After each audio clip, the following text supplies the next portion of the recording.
All right, guys, it's a rain day in Oklahoma. I know you're all sitting at home watching TikTok videos and watching YouTube instead of doing all that paperwork that your insurance agent's been on you to get done all this time. But I had a conversation the other day. I'm going to start trying to put them on here. That way we get more information out there. Customer comes in, he bought a $500,000 directional drill. I said, did you check the UCC1 filings? When I worked at Kirby Smith, when I worked at Caterpillar, one of the ways that they would assess or put ownership on a piece of equipment, since we don't do titles here in Oklahoma, was the bank or Cat Financial or whoever would go in there and place what they called a UCC1 filing. Brought up a horrible story that from years ago. If you know who I'm talking about, don't feel the need to blurt their name out. I'm not trying to call anybody out. Had an acquaintance, found a great deal on a excavator with a hammer, with quick connect, everything. He went, he paid the gentleman cash for it, went down the road.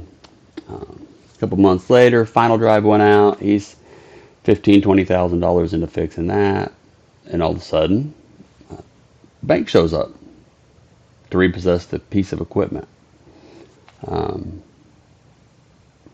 wasn't close enough to know the true outcome of it, but I was told that they came in there, they showed everybody the UCC1 filing, that they had a lien on the piece of equipment.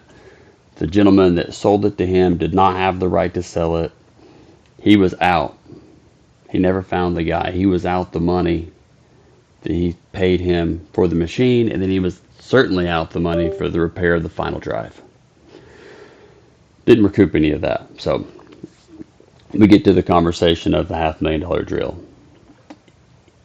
He was financing it through a bank.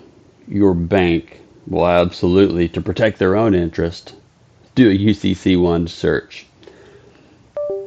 So I called around. I called Peyton over at Kirby Smith. I called a couple of people.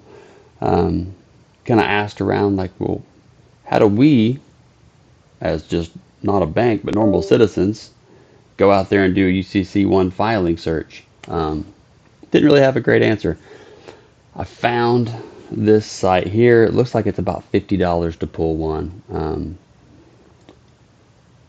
But you can come in here. It says they're a lien search company created by the heavy equipment industry to help verify debt, whether buying, selling, or brokering.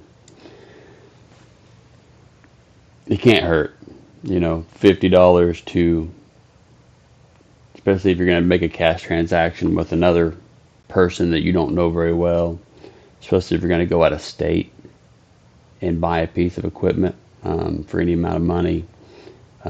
If your bank's not doing it for you, you might want to look at doing this here yourself. So that's all I've got. I know you're not going to use that very often, but if it saves one person, it's worth it. Have a good day.